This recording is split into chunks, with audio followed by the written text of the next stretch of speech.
اس لیے میں اس موضوع کی روانگی کو توڑنا نہیں چاہتا. ابو داؤد میں 4131، مسند احمد میں ہے 17228 عربی والے میں، مکتبۃ شاملہ میں، اور جو اردو پی ڈی ایف ہے مکتبہ رحمانیہ کا اس میں ہے 17321. یہ سارے جے پی جیز انشاءاللہ ہم ساتھ اٹیچ کر دیں گے. اور تیسری کتاب ہے المعجم الکبیر طبرانی، اس میں امام حسن علیہ السلام کے چیپٹر میں انٹرنیشنل نمبر کے مطابق 2628 ہے، اور مقدام بن مادی کرب والے چیپٹر میں 636 نمبر ہے. 2 دفعہ امام طبرانی اس حدیث کو لے کے ہیں، المتوفا 360 ہجری. تو یہ حدیث الحمدللہ سونے کی مہر درست ہے. 4131 سنن ابی داؤد، ورڈ بائی ورڈ اس حدیث کو سنیں. خالد بن معدان تابعی کہتے ہیں کہ مقدام بن مادی کرب صحابی ہے، بڑے مشہور صحابی ہیں یہ. انہی سے وہ ابو داؤد میں حدیث ہے کہ مجھے اللہ نے قرآن اور اس کی مثل یعنی سنت عطا فرمائی.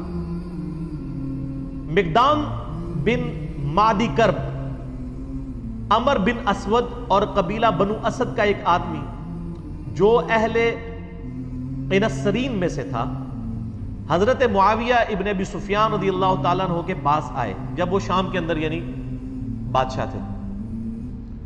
معاویہ نے مقدام سے کہا کیا تمہیں معلوم ہے کہ حسن ابن علی وفات پا گئے ہیں؟ تو مقدام رضی اللہ تعالیٰ عنہ نے فوراً پڑھا انا للہ و انا الیہ راجعون. کسی مسلمان کی موت پہ کیا پڑھنا چاہیے؟ اب یہ پڑھنا ایک صحابی کا کیا یہ جرم تھا؟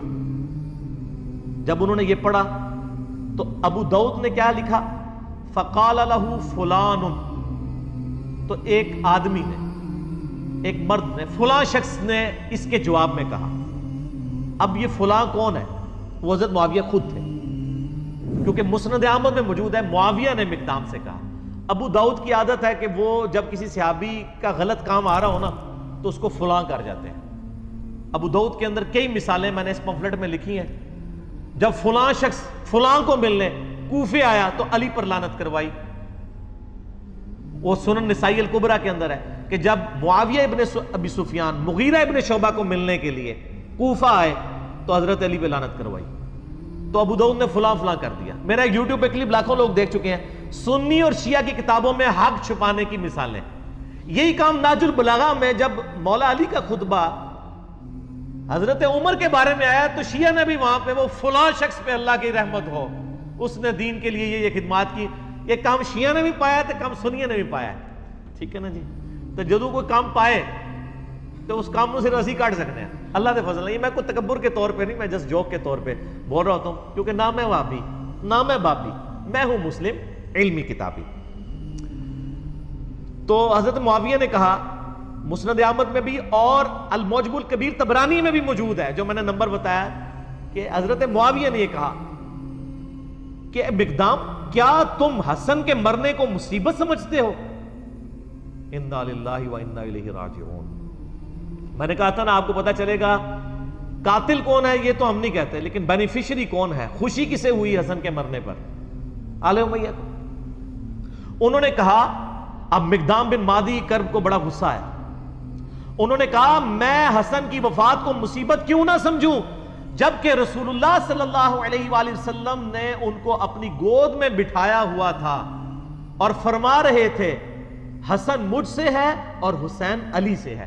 یعنی مقدام بن مادی کرب کہتے ہیں میں نے نبی الاسلام کو خود دیکھا ہے کہ اپنے زانوں پہ ایک طرف حسن ابن علی کو بٹھایا ہے، دوسری طرف حسین ابن علی کو، اور کہہ رہے ہیں حسن مجھ سے ہے حسین علی سے ہے. اور یار جس نے نبی کو اتنی محبت کرتے ہوئے دیکھا ہو تو سر پھر اس شخص کی وفات کے اوپر اس کو پھر غم تو ہوگا نا. تو وہ حضرت معاویہ کو جواب دے رہے ہیں کہ میں کیوں نہ مصیبت سمجھوں جب نبی الاسلام اتنی محبت ان سے کرتے تھے. اور بخاری کے تو الفاظ میں نے بتایا نا ابن عمر کے، صحیح بخاری 3753، حسن و حسین دنیا میں میرے 2 پھول ہیں. ٹھیک ہو گیا. ہائے ہائے ہائے. اب وہ جو اسدی شخص مقدام بن مادی کرب کے ساتھ گیا ہوا تھا نا حضرت معاویہ کو ملنے ہوئے، آپ کو پتہ ہے شاہ سے زیادہ شاہ کے وفادار ہوتے ہیں چمچے. وہ چمچا تھا. اس نے دیکھا کہ جب معاویہ ہی توہین کر رہے ہیں حضرت حسن ابن علی کی، یہ بات کہہ کے کہ حسن کا مرنا کوئی مصیبت ہے، انہوں نے کہا میں بھی بیچ اپنا تھوڑا لچ تال دیں. تو اس نے کہا فقال الاسدی جمرۃ اطفأ اللہ، حسن تو ایک آگ کا کوئلہ تھا جسے اللہ نے بجھا دیا. انا للہ و انا الیہ راجعون. اللہ کی لعنت ہو ایسے لوگوں پر جو اہل بیت کے ساتھ بغض رکھنے والے تھے. صحیح مسلم میں حدیث ہے، علی سے محبت نہیں رکھے گا مگر مومن، علی سے بغض نہیں رکھے گا مگر منافق. صحیح مسلم 240.